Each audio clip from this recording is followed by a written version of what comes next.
अक्षर मतलब जिसका क्षरण ना हो, जो क्षीण ना हो, जो नष्ट ना हो। और नष्ट वो नहीं होता है जो पैदा नहीं होता है, जो पैदा होगा वो नष्ट होगा। तो अक्षर जो है, अक्षर वो है जो नष्ट नहीं हो, और नष्ट वो नहीं होता है जो पैदा नहीं होता है, जो सदा से है और सदा तक रहेगा, वो है अक्षर। तो वो जो अक्षर है वो है ओंकार। शास्त्रों में अक्षर को लेकर के, शब्द ब्रह्म को लेकर के जितने भी शास्त्र लिखे हुए हैं, एक भगवान कृष्ण ने पूरा का पूरा अध्याय जो है ना, अक्षर ब्रह्म, अक्षर योग नाम से जो है ना, एक पूरा का पूरा अध्याय भगवान कृष्ण ने गीता में बोला है। और उसमें ओम की व्याख्या की है। ओम इत्येकाक्षरम ब्रह्म। ओम ये एक अक्षर, ये ब्रह्म है। तो अक्षर जो है, हम अकार उकार मकार, ये आ ई उ ए ऐ ओ, इनको भी अक्षर बोल देते हैं, पर वास्तव में शास्त्रों में जिसको अक्षर कहा है वो ओंकार को कहा है। और ये जो ओंकार है, हम जो ओम बोलते हैं ये तो है ध्वनि। हम जो ओम बोलते हैं ये तो क्या है, ध्वनि है। लेकिन एक ओंकार ऐसा है जो इस ध्वनि से परे है, उसका अनुकरण ये ध्वनि करती है। जैसे कई बार ये मोर बोल रही है, और इस मोर जो बोल रही है इसको हम जो है अनुकरण करते हैं तो क्या बोलेंगे? जैसे कोयल बोलती है, हम बोलते हैं कू कू। अब कोयल कू नहीं बोल रही है, कोयल तो कुछ और बोल रही है, हम उसका अनुकरण करते हैं। कुत्ता बोलता है तो हम अनुकरण करते हैं, भो ना, भो भो भो, है ना, जो ना ऐसा करते हैं। जबकि कुत्ता कुछ अलग ढंग से बोल रहा है, गाय अलग ढंग से बोल रही है, हम बोलते हैं माँ, तो हम जो है उसका अनुकरण करते हैं। तो हमारी जो ध्वनि है वो अनुकरण ध्वनि है। ऐसे ही ओंकार एक ध्वनि इस पूरे ब्रह्मांड में व्याप्त है और हम उसका अनुकरण करते हैं। ये हमारी जो ध्वनि है, ये ध्वनि है अनुकरण ध्वनि। हमारी ध्वनि पैदा होती है और नष्ट भी होती है, लेकिन एक वो ध्वनि है जो कभी पैदा नहीं होती है और कभी नष्ट नहीं होती है। अब वैज्ञानिक भी धीरे धीरे इस तरफ आ रहे हैं कि इस ब्रह्मांड की उत्पत्ति ध्वनि से हुई है। वैज्ञानिकों ने पहले ये माना था कि प्रकाश से सब कुछ पैदा होता है, प्रकाश से सब कुछ पैदा होता है। लेकिन वैज्ञानिकों की दृष्टि धीरे धीरे इस तरफ जानी महाराज जी कि प्रकाश का तो एक सोर्स है। आप अपनी धरती पर जो भी प्रकाश देखते हैं, इस प्रकाश का सोर्स है। क्या है सोर्स? सोर्स है भगवान सूर्य। भगवान सूर्य से प्रकाश आ रहा है। तो जो चीज पैदा हुई है वो इस सारे संसार का आधार नहीं हो सकती। सूर्य से प्रकाश आ रहा है, सूर्य को भी तो किसी ने बनाया होगा।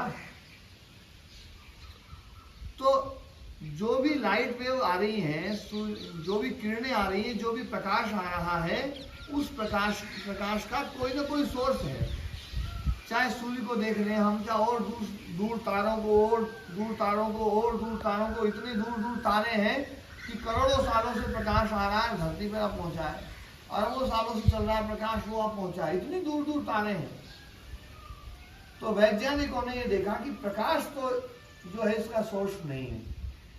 हाँ, प्रकाश अब वर्तमान में हमें दिखाई देता है कि प्रकाश के कारण से इस धरती पर जीवन है, प्रकाश के कारण से सब कुछ है, लेकिन उस प्रकाश का भी कोई ना कोई सोर्स होगा। तो वैज्ञानिकों ने उसकी जो खोज करी, उसमें ये पाया कि एक साउंड वेव है, एक ध्वनिया जो हम देखते हैं वो ध्वनिया पैदा होने वाली, लेकिन एक यूनिवर्स साउंड है।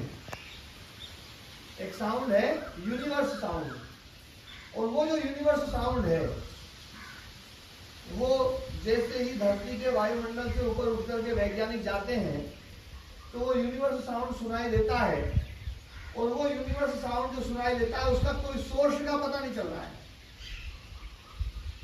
उसका सोर्स पता चल जाए तो उसका नामकरण यूनिवर्स नहीं करते।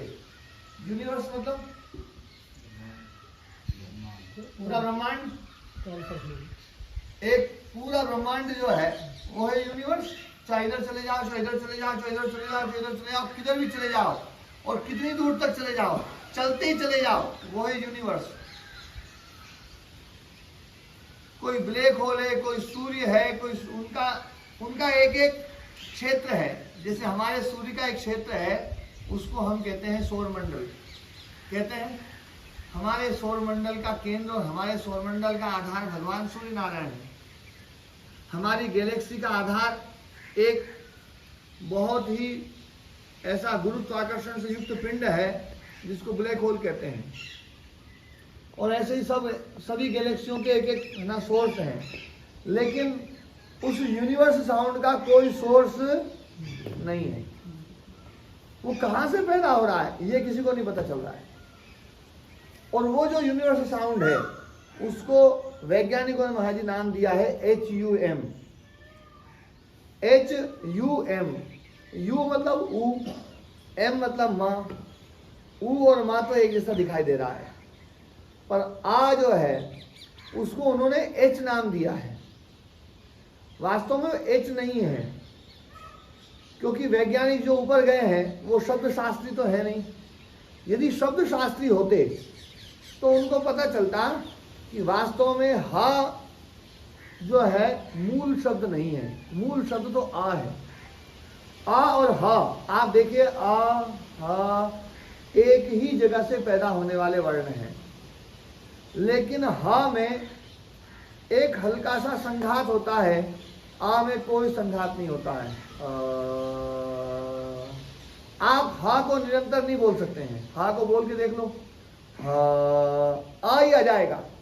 हाँ तो केवल एक प्रारंभिक ध्वनि हो सकती है, लेकिन निरंतर ध्वनि हा कभी नहीं हो सकता है। हाँ, मकार का गुंजन एक निरंतर हो सकता है, ये तो हो सकता है। बाकी आ, ऊ और मा ये ही मुख्य शब्द है, मुख्य ध्वनि है। और वो जो ध्वनि है उसमें ऐसा नहीं है महाराज जी कि पहले आ बोल रहा है, फिर ऊ बोल रहा है और फिर माँ बोल रहा है, ऐसा नहीं है। आप उस ध्वनि को सुनेंगे तो आपको ऐसा लगेगा कि आ सुनाई दे रहा है, फिर आप कहेंगे अच्छा आ के साथ साथ ऊ भी एक साथ ही हो रहा है, और ऐसा लगेगा कि माँ भी साथ साथ हो रहा है। अकार, उकार, मकार तीनों एक साथ चल रहे हैं। हम तो बोलते हैं तो पहले ओ बोलेंगे, ओ बोलेंगे, ओ में भी आ पहले है और ऊ बाद में है। ओ और औ एक जैसे ध्वनि शब्द है। आप औ बोल के देखो, औ। अब औ में प्रारंभिक शब्द है आ, आऊ, और बाद में ऊ है। आ और ऊ मिलकर के ओ बनता है। जैसे पर उपकार क्या बन जाएगा, परोपकार। आ और ऊ मिलकर के ओ बन गया है। तो जो हम ओम में जो ओ बोलते हैं ये तो आ और ऊ मिलकर के बना है। वास्तव में वो शब्द है आ, ऊ और माँ। तो आ और ऊ और माँ हम जब बोलते हैं तो पहले आ बोलता है, फिर ऊ बोलता है और फिर माँ बोलता है। हमारी ध्वनि में क्रम है, हमारी ध्वनि में पूर्वापरता है। पहले कोई वर्ण बोलेगा वो खत्म हो जाएगा तो दूसरा वर्ण बोलेगा, और दूसरा वर्ण खत्म हो जाएगा तो तीसरा वर्ण बोलेगा। लेकिन वो जो ओंकार है जिसको अक्षर ब्रह्म कहा है, शब्द ब्रह्म कहा है, वो ऐसा नहीं है। उसमें तो ये तीनों एक साथ चलते हैं। न वो घटता है न वो बढ़ता है, वो एक रस रहता है। उसी को नाद कहा गया है, उसी को स्फोट कहा गया है, उसी को शब्द ब्रह्म कहा गया है, उसी को ज्ञान का परम धाम कहा गया है। क्योंकि ज्ञान का परम धाम तो शब्द है, शब्द से ही ज्ञान होता है। और शब्द वो जो अनंत हो, शब्द वो जो अनादि हो, शब्द वो जो सर्वव्यापक हो, शब्द वो जिसको कोई बना ना सके, जिसको कोई पैदा ना कर सके, जो सबको पैदा करे, वो शब्द वो है ओंकार। और इसीलिए भगवान कृष्ण ने गीता में ओम तत्सत की व्याख्या भी महाराज जी करी है, और उसमें ओम नाम सबसे मुख्य रूप से बताया है कि आपको ध्यान लगाना है तो ओम का ध्यान करें। ओम ये ब्रह्म है, तस्य वाचकः प्रणवः, उसका वाचक प्रणव ओंकार है। ओंकार की महिमा खूब शास्त्रों में कही गई है। तो ये ओंकार जो है ये ब्रह्म का मुख्य नाम है और ये एक सर्वव्यापक सत्ता है। हम जो बोल रहे हैं उस ओंकार से जुड़ने के लिए जब हम ओम का जप करते हैं ओम, तो हमें पता है कि हमारा जो शब्द है ये शब्द तो पैदा होने वाला है, ये भगवान का मुख्य नाम नहीं है, लेकिन जो भगवान का मुख्य नाम है उस नाम का अनुकरण है और हम जो बोल रहे हैं धीरे धीरे धीरे धीरे उस ओम से जुड़ने के लिए है। इसलिए आप लोगों ने सुना होगा कि जप 4 प्रकार का होता है। एक जप वो होता है जो वाणी से बोला जाता है, एक जप वो होता है जो उपांशु होता है जिसमें ध्वनि नहीं निकलती है, केवल होठ हिलते हैं। एक जप वो होता है जो मानसिक होता है जिसमें होठ भी नहीं हिलता है। देखो स्थूल से धीरे धीरे सूक्ष्म की ओर लौट रहे हैं।